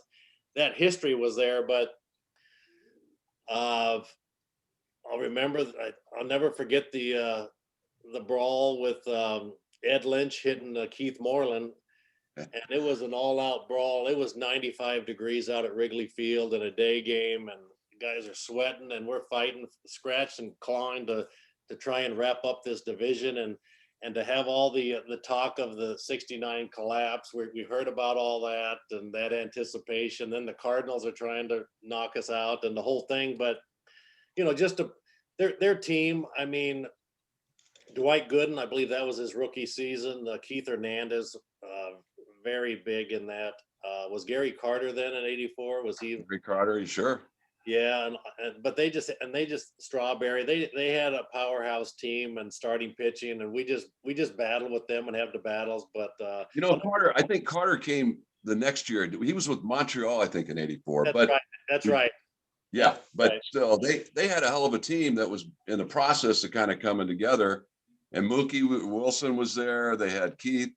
Wally Backman, I think, the pitching, Gooden, Darling, Ojeda. They had some guys, and you could see they were getting ready to happen. And really, if it's not for us, they win that division in '84. I mean, they were the closest to us, as it turned out.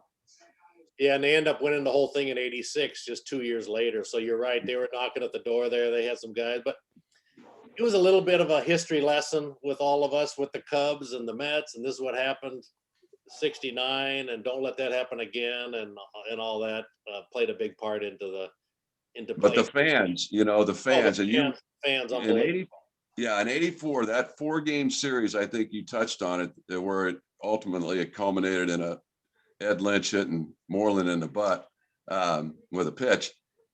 But we swept them 4 games that long weekend in Chicago, and basically took command of the division at that point. But it was mostly an offensive weekend, and they'd score 6, we'd get 8. It was a real summertime Wrigley kind of gig, and you'd come home, you and I anyway, for sure, coming in there in that locker room with dirt from head to toe every day. It was a slugfest, no doubt. Taking that uniform off, it'd weigh about 20 pounds, dropping that thing and slapped down there with all the sweat and everything. But that was as good as it got. It raises my hair on my neck a little, because that damn Walt Terrell hit me right in the back of the head with a pitch that, like, the 4th, I think it was the Sunday of the 4-game. It was the last day, because we'd worn them out. They had enough, Right, yeah. And I got drilled, and then later in that game, I think is when all hell broke loose. I could be wrong. I just remember a couple of the details of it. I'd have to look at the clips or the film to actually prove it. But I remember that weekend being it was a fist fight from 60 feet all weekend long. There might have been a payback after you got hit, and then Ed Lynch. Keith Moreland went up there just expecting to be hit. He just got hit. Right. He was expecting it. So I think it went back and forth a few times, maybe starting with the fact that you got one up and in and hit you in the head. Yeah. Better you than me, Well, you got a lot of nerve hitting me with all these monsters coming up behind me. What are you hitting me for? All right, guys, that's enough about the Mets. As a Cubs fan, thank you very much. I wanted to show a clip. You just mentioned a clip. It reminded me I had something here, Bobby, to show. And get the glasses on, Rhino.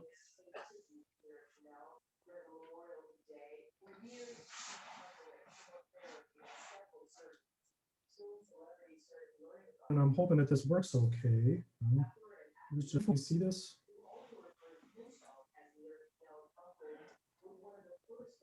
Oh, yeah, we were ready this day.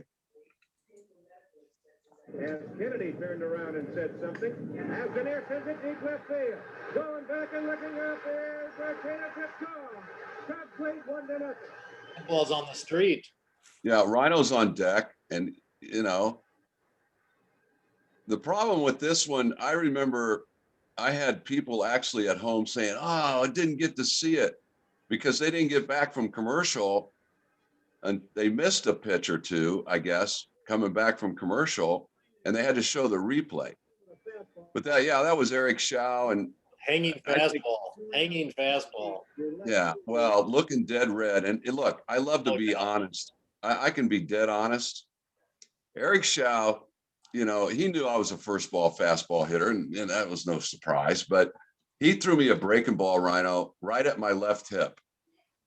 First pitch that broke late and inside the corner for ball 1. But Kennedy froze it, and he wanted that pitch. And remember, we had the fake umpires, right? Oh, we did. So he didn't call it.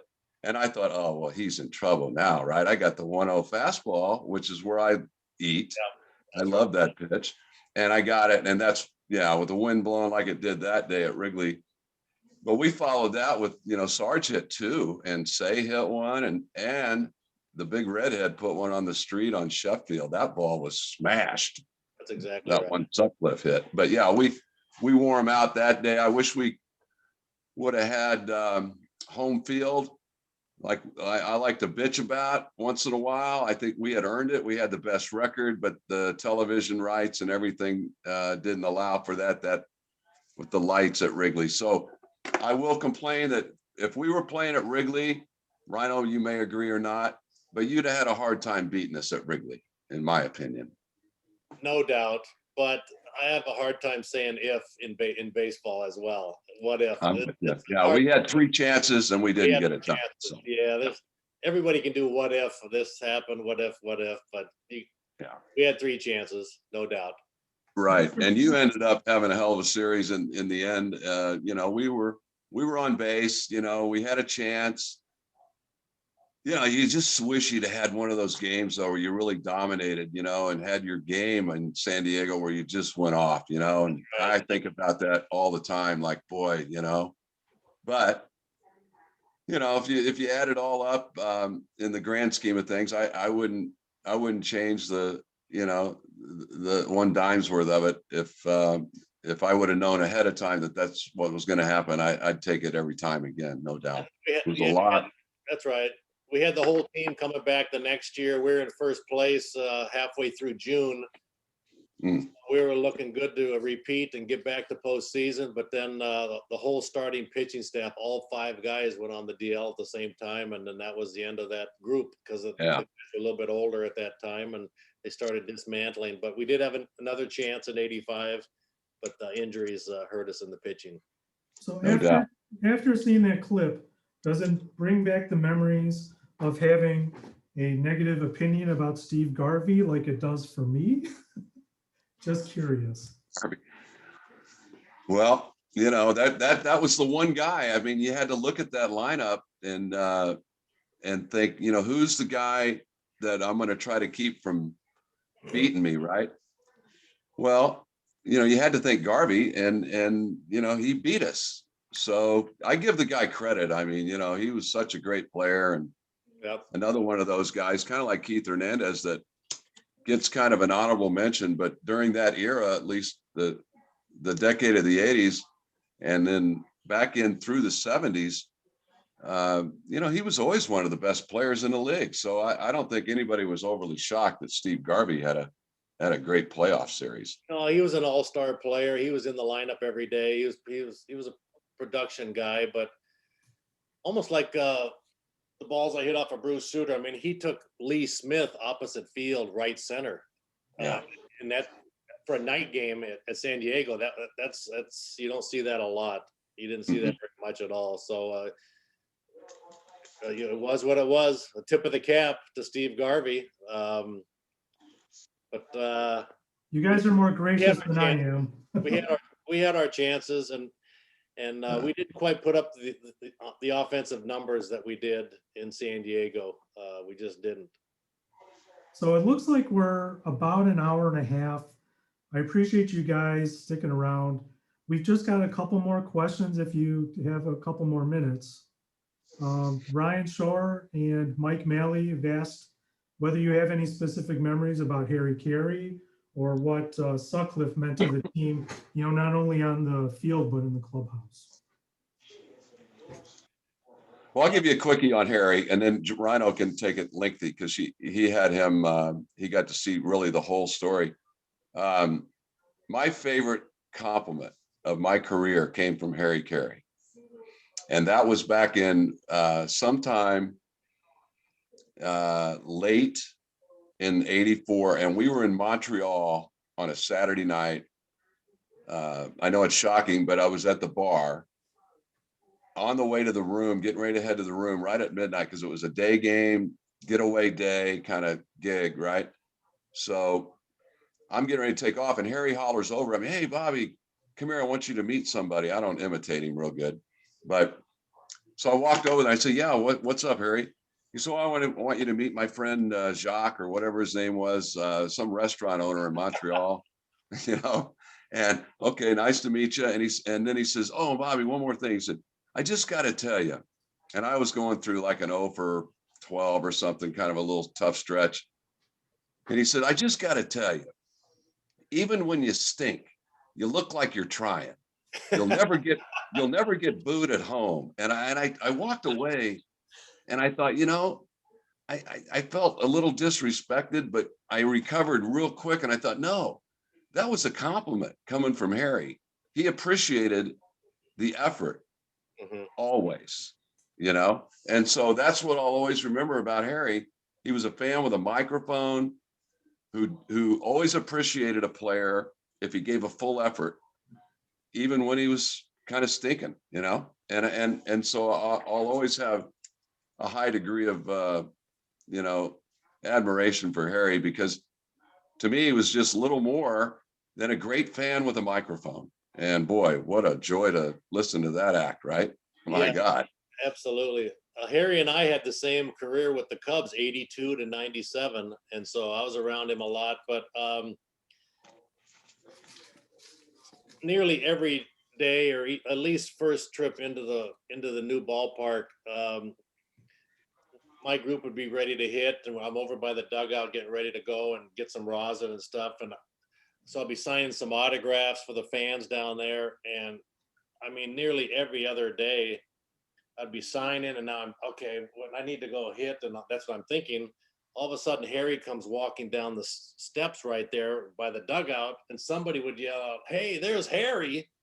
And now they'd all go and leave and go over to Harry, and thank you very much. And now I'll go and get my cuts in and get my pregame in. And so he took some heat off of that. He was that type of a celebrity and an icon that, you know, he was great to have around for that. But he, you know, he used to call me Sign Randberg later on in the games with some beers in him, and he didn't mean to. He just mess up, Sign Randberg. And he did talk about I took a bad swing and hit this ball to right field. Oh, pop him up. Sandberg pops it up to right. All of a sudden, the right fielder's out there, and he's looking like this. The son, the second baseman, the first baseman, they're all dancing around. They can't see the ball. It drops in. I have a slide-in double. Holy cow, Sandberg is so good. He even uses the sun to his advantage. See, you know, he could say some He messed just make up up stuff. Making up stuff. Oh, yeah, yeah. How about any Red Baron stories? Anything comes to mind? Ooh, so you know, I played against him in high school, so I can go way back machine. And I faced him as a junior. He was a senior and about to be a #1 pick for the Dodgers in '74. So I go up, and it was strike one, strike two. Did he go? Yes, he did. See you later. I mean, I was like 3 pitches and gone, and he was throwing 90 plus, and I hadn't seen that, you know, at 17 or 16, whatever I was before. And so that was '74. And in 19, of course, we rejoined and played together there in '84, 5, 6, 7. But in '89, right, I don't know if you remember, opening day at Wrigley, and you're playing the Phillies, and I'm leading off for Philly, and Sut's pitching 15 years later, and I know it.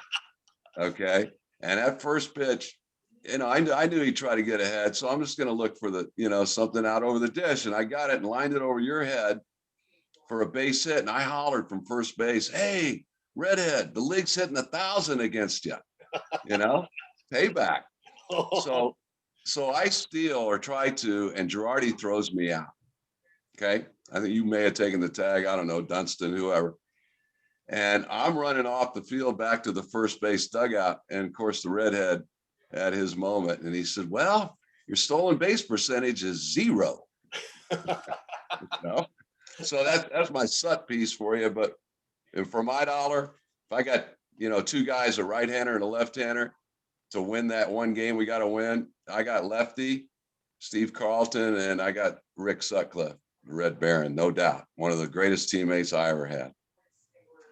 Yeah, Sut came over in '84 in a trade in June and went 16-1 and won a Cy Young. I don't know that would has ever been done before in a trade, and then a guy wins a Cy Young and helps take a team to the playoffs. But incredible. But Sut had a little, you know, he came up as a rookie of the year with the Dodgers and had the Dodger thing going and the Dodger flair a little bit at times. But in '84, he sees how I'm hitting, and now, there's MVP talk. All of a sudden, he comes up in July or August.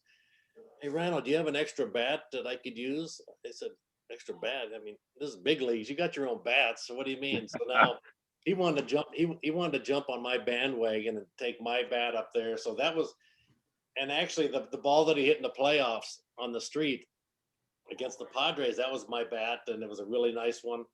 Oh, really? I never knew that. Oh yeah, he hit that across the street, but he wanted to show the catcher that he had my bat and all that. So now, a few years later, 87, I don't know, I'm hitting 280, 285 or something, but Andre Dawson's on to a MVP year, hitting 49 home runs. So now I see at the All-Star break, Sut's still got my bat, you know, a couple of years later. All of a sudden, I see that bat now sitting back in his locker. And now I watch the game. I said, wait, that's a Worth bat. He switched over to Andre Dawson because he was going to be the MVP of 87. He switched just so the catcher sees it. Oh, I'm buddies with the Hawk now. I got his bat. So here I am. So got that little LA thing working. Oh, and borrowing a bat, you know. Oh yeah, no better prankster, no better, you know, practical joker, team clown. I mean, if he wanted to clown you, nobody could do it better than Sut. I mean, he will lay in the weeds. He'll call everybody he needs to call to set it up. That's right. You know, and get you if he needs to. And so don't ever pull something on Sut and think you're going to get away with it, because he'll circle back. But that's the 4 days when he wasn't pitching. The 5th day when he's pitching, he walks in and you couldn't even look at the guy. What are you looking at? You know, all of a sudden his game face goes on, and John Wayne and all this act. And now we can't even say hi to the guy or good morning or nothing during batting practice. He finishes the game, he pitches, he wins. The very next day he comes in, and now he's putting holes in the coffee cups, and a guy's coming back. He gets coffee, comes back, there's a little hole dripping down and messing around. The day before, we couldn't even look at the guy or talk to him. Yeah. Well, we schooled him, and one way we schooled him early, you got him pretty good, because even Robin had to say, I remember he had to watch the Saturday game against the Cardinals, the Sandberg game, watch us do that, knowing he had the ball the next day in his first Cubs start. That's right. You remember that? That's right. Yeah. I didn't remember. So he says that. Yes. Yeah. I was like, you know, yeah, this is just normal stuff. Okay. So, you know, have fun out there. Okay. You know, and we can tease him because he Cy Young'd it and he earned it. And he and nobody we wanted to have the ball more than Sut. Still to this day, I wouldn't change nothing. Oh, well, but that's right. But you know, he knew too that we could win games 8-6, you know, and if he gave up 3 or 4, don't get all, you know, just take your 4th at bat and you're going to get the W, you know. That's hold him to 4 that day if that's what it took at Wrigley. And I think he really understood the dynamics of Wrigley Field and pitching there after that day that he sat and watched that Saturday game, knowing before his first start at Wrigley, okay, these guys, you know, they don't quit. And I like that, you know. So I think he fit in just like you said earlier, kind of like when Sarge and I came over, or you and Moreland earlier in the 80s, Ebola, guys that came for Dallas. We knew, and Dallas knew. I think he had a hint as to what kind of red ass sort of Sut was, you know. And given the right team around him, he could win some baseball games. And, you know, Trout, Eckersley, same thing. But Sut was our ace. And, you know, he's still around here in Lee Summit, Missouri once in a while. Most of his time, I think he spends down in San Diego, though, you know, playing golf. That's right. You know, he used to tell me that he didn't, and he figured it out by doing it. He didn't mind pitching with the wind blowing out. And what he learned to do was he would use his fastball as a show pitch, either way in, off the plate away, up or down as a show pitch, but he'd throw his breaking pitches and throw more breaking pitches for strikes because he thought throwing it into the wind had more bite to the ball. So that's how he learned to pitch at Wrigley Field. He didn't mind it. And, you know, he had some success doing that. And he liked to hit. Oh, he definitely liked to swing it, for sure. Yeah. With whoever's bat the teammate was the hottest, he'd take that bat up there just to show off. Oh, look, I'm buddies with this guy. He's player of the month. Who's got a shot at the MVP this year, right? Yeah. So one last question from Ari Gutman. He's just curious. I know, Rhino, you managed. Bobby, you worked as a roving instructor and first base coach for the Cubs. Either of you have any plans, desires to get back onto the field, or you happy golfing and doing what you're doing. Yeah, you know what? I got my fill. I really did after going into the Hall of Fame in 2005. Just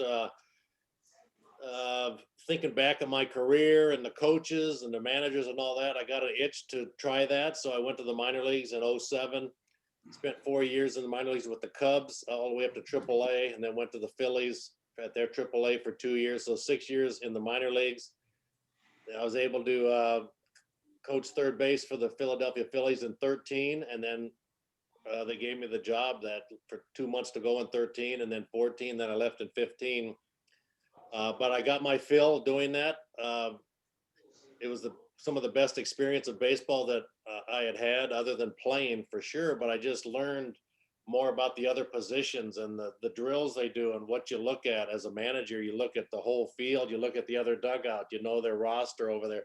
So I look at a baseball game and watch it much differently after going through that exercise. And those are years I'd never give back, wouldn't want to give back. But I really don't have an itch to do that anymore. I enjoy what I'm doing now. And I do some ambassador work for the Cubs. Might do a little radio and TV along the way this year.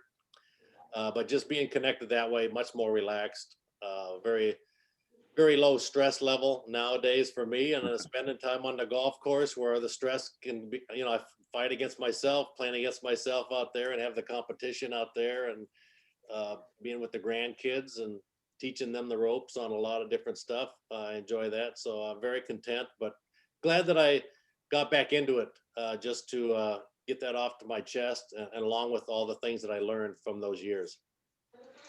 I'll say this, and because Jody Davis and Ryne and I both, or all of us, came sort of back to the Cubs in 06, 07 to coach in one way or another. Jody was managing.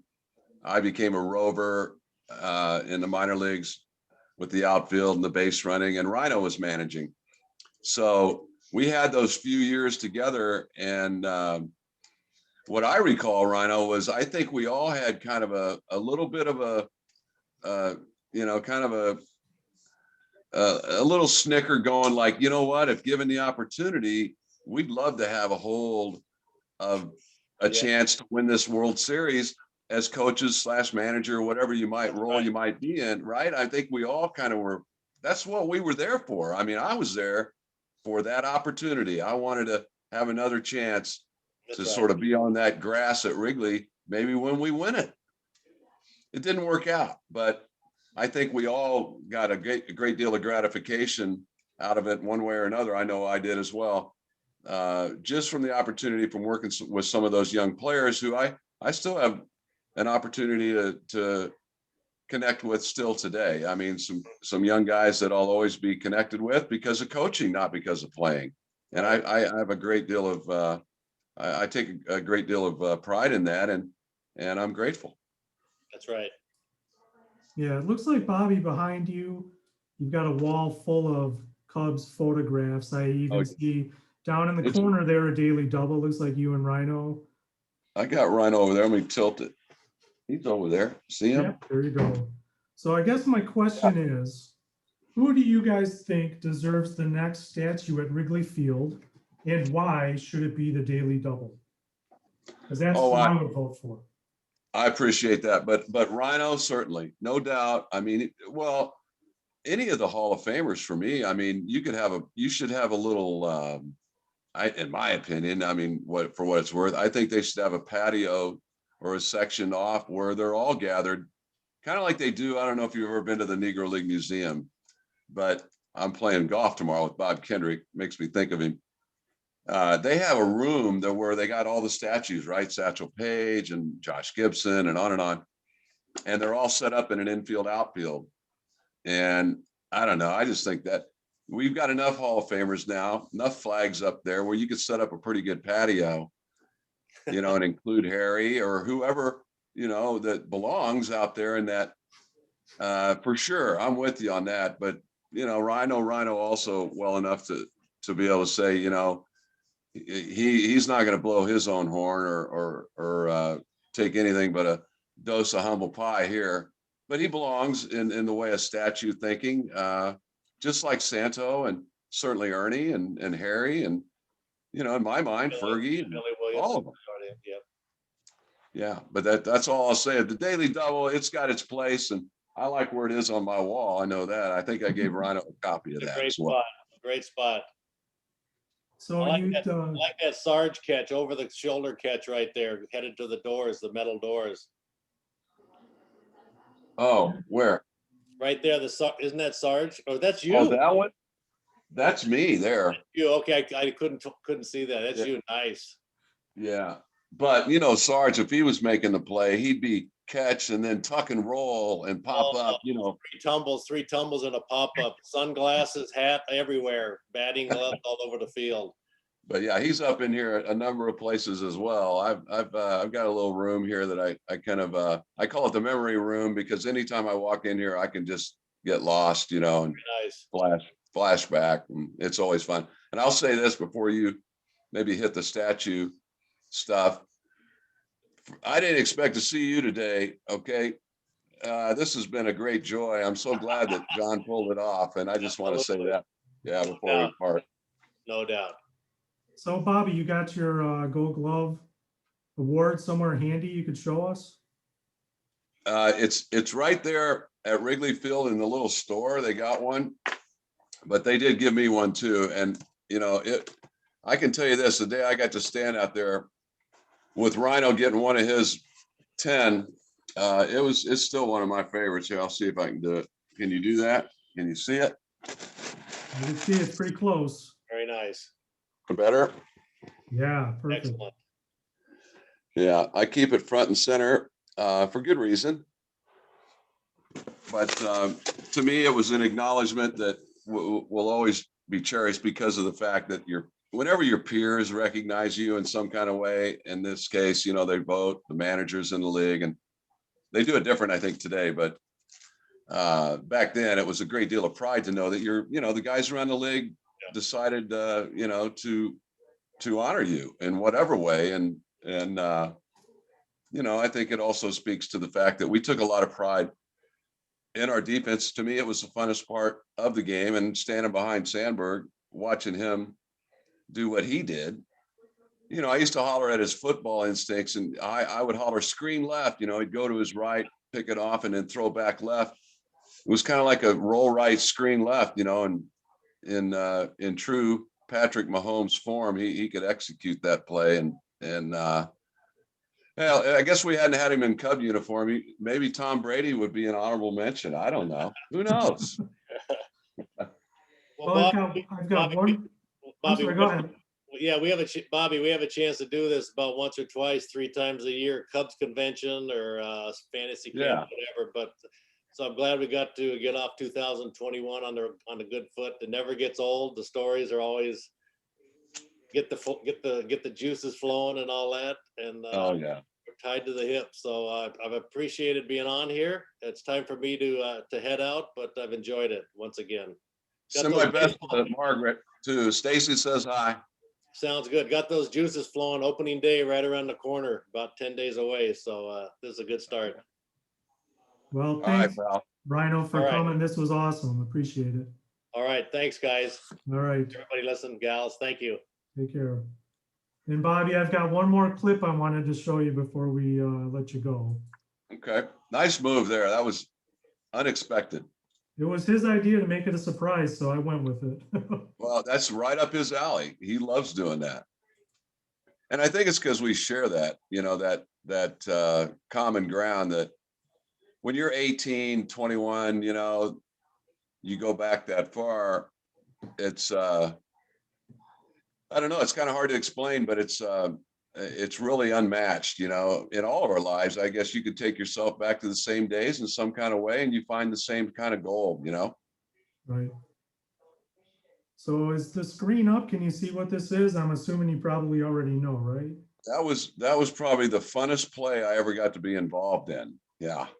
Yeah, so just to set the stage, this is, I can't see because I've got the screen up here. Well, can I give it to you? Yeah, go ahead, do it.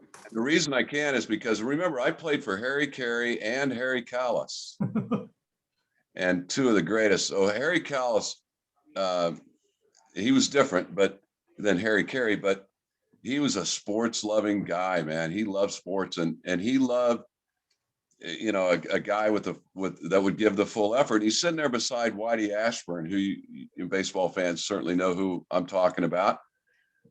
Richie Ashburn and another Hall of Famer in the booth, and listening to Rich and Harry, you know, make the call on this 15 or 20 seconds that it took to all kind of be happening, or however long it was.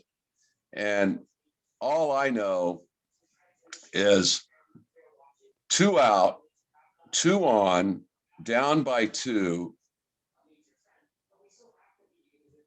and the rest is history. That's right, and it's in the top of the 12th. Yeah, bottom of the 12th. We were down to, because they had hit 2 home runs in the top of the 12th off Steve Bedrosian, who was our closer and a fine pitcher. Kevin Mitchell and Will Clark hit back-to-back homers in the top of the 12th to take a 2-0 lead. It was a 0-0 game into the 12th. Right. And I came in late. I was a late inning addition in the 9th for defense, and I threw Maldonado out at the plate to keep the game tied in the 9th from right field. That I remember. Then I popped up a bunt trying to sacrifice in the 10th. That pissed me off.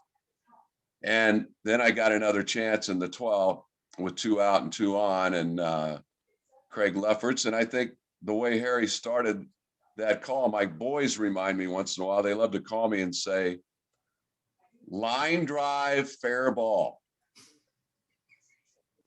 And the rest is Phillies history, and what I like to call a walk-off 3-run inside the park home run to win the game. Yep, and here it is. Line drive, fair ball. Mitchell can't get it. That's Dwayne Kuiper from the Giants. He's the winning run. We got a play, and he's safe. Game's over.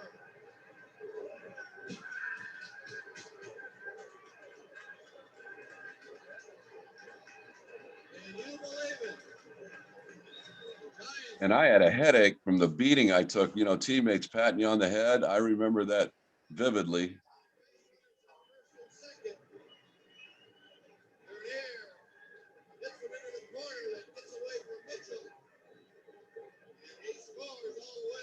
That AstroTurf was, or that warning track was made out of rubber, so the ball would kind of bounce like a super ball. Could be hard to retrieve.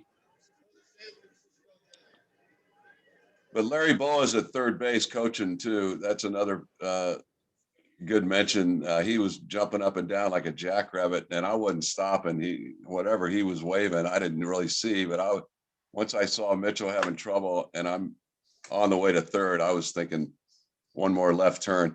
But I got to tell you, the inside the park home run trip for most guys, most players will tell you, you're fine till you get to about the coach's box around third, and then there's a imaginary wall that goes up because you're not used to going beyond that. You know, you triple, okay, I've done that, but to run all, you know, the whole way, it's not something you do, you know, on a usual, you know, basis. So I remember coming and I thought, oh, if the throw's online, I'm out. Now we got to keep playing, you know. And so fortunately the ball was up the line a little bit, and that game ended. And it's something Philly fans still to this day, I get reminded, they remember that play.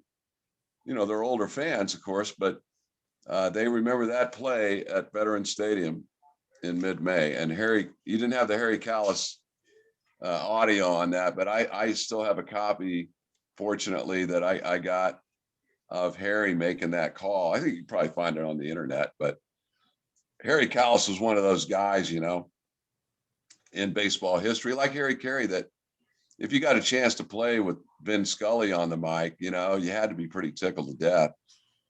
Same with Harry Callis and Harry Carey. Well, let me ask you this. Do you know how rare it is to have a walk-off inside the park home run? I've found less than 30 of them. And I know that some of the play-by-play stuff really doesn't go back much before the 20s, but Do you know the last guy to have done it before you did it? It was in 79. Boy, I don't. Your buddy, golfing buddy, Willie Wilson. Willie, oh, cool. Willie, And yeah. that's right. You know what? 'Cause Yeah. when we were talking about that, John, we were talking about he had like 19 or something, right? In his career. That I don't know, but Stupid. I mean, like 16 or 19. I can't remember. I mean, I had one, you know, that felt like a trip to like Neil Armstrong, you know, like to the moon, you know, it was so hard to do, you know, or rare. But Willie did it all the time. And the Royals back then in that era, 75 to 85, they had guys that could fly, you know, Amos Otis and Willie and on and on. I mean, Frank White, they had a bunch of athletes, Freddie Patek, and they were always hitting triples. And then if they do a little dance with it in the corner or something like Mitchell did, those guys were circling and hitting inside the park homers at old Royal Stadium that had the AstroTurf back then all the time. And Willie, you know, Gary Matthews and I used to, another similar guy was Willie McGee in the National League back then. And Willie, we played against a lot, of course, and with the Cardinals. And we would say to each other, if he hit it in the gap at Busch Stadium back then, it was like 390 and like 410 to center. And it was a big ballpark. And we used to say to each other, hey, if he hits it in the gap, hold him to 3. Okay. That's how intimidating that speed could be in those big ballparks back then on the turf. It was truly a track meet. But I liked it, know that. So that didn't bother me. well, at this point, I think that you have been more than generous with your time. I appreciate you doing this so much. We, as a group in Chicago, miss you and hope to see you in Chicago soon. Stay safe and so forth. So thank you so much again for doing this. Appreciate it. Hey, my pleasure. Thanks for setting it up and having the kind of the baseball love, if you will, to make the effort. Everybody that joined in, cheers, and let's get on with it. And in 21, get back to the ballpark. Sounds good. All right. Thanks, Bobby. This was awesome. Okay, guys. Thank you. All right. Take care. All right. See you. All right, bye.